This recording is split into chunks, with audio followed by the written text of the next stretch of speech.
What's going on, y'all? Back with another video. So this video we're talking about heparin drips. And first of all, what is a heparin drip? Heparin drip is a blood thinner, an anticoagulant. If you're into the wordplay, and what are the reasons that you will put a patient on a heparin drip? It's usually gonna fit in one of these three categories. Category number one, patient need a procedure and they take Eliquis or Xarelto or another blood thinner at home. Category number two is going to be for some cardiac related. And category number three is going to be for a clot. So that's the DVT, deep vein thrombosis, or PE, pulmonary embolism. And the cardiac reasons would be, of course, MI, heart attack, acute coronary syndrome.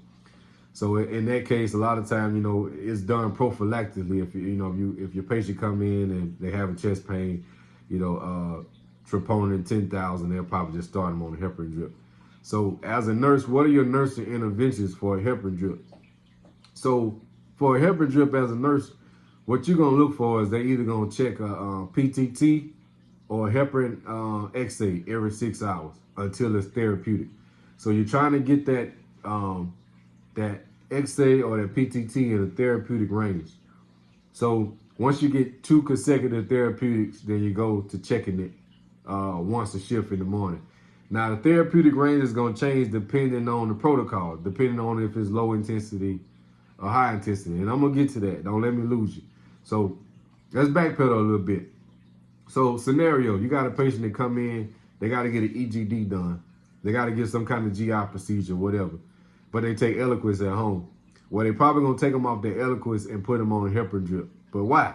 Because this is what the patient probably going to ask you. Why are you giving me this and I take Eliquis? Well, the reason is because it takes the Eliquis 2 days to clear out of the system. It takes the heparin 2 hours.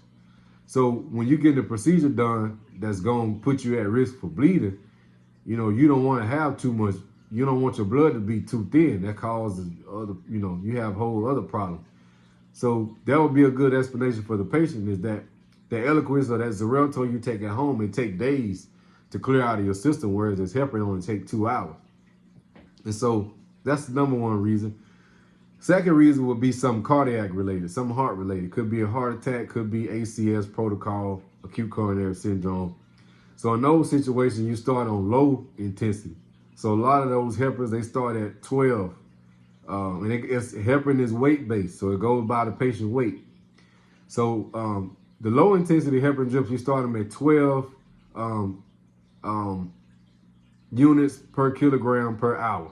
The high intensity heparin drips, you start them at 15 units per kilogram per hour.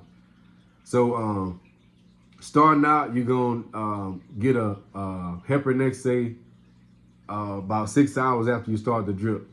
Now, if you're in a situation, just a tip, where the anti-XA keeps coming back like extremely high, it keeps coming back like, like super therapeutic, which is high that the computer couldn't read it, then in that case, you probably want to switch to the PTT.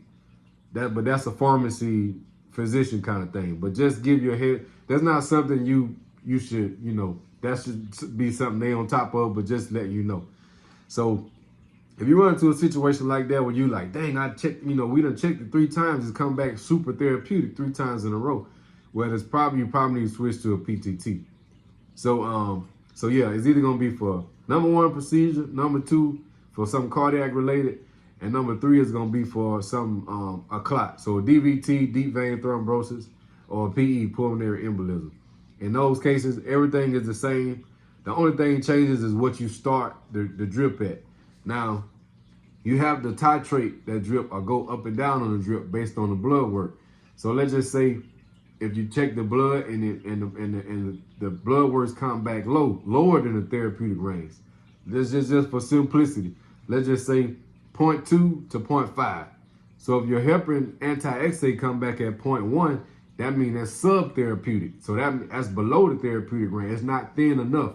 So that means you're going to go up on the drip. Vice versa. If your blood work come back super therapeutic, meaning it's above the therapeutic range, then that means it's too thin, you need to go down. So let's say if that drip is at 15, you're probably going to go down to about 14 or 13. Some cases where you have to stop the drip for an hour and start it back up. But that about wraps it up for heparin drip. I'm probably gonna do just about every drip I can think of just to give me something to make content about. And I'll see y'all next time.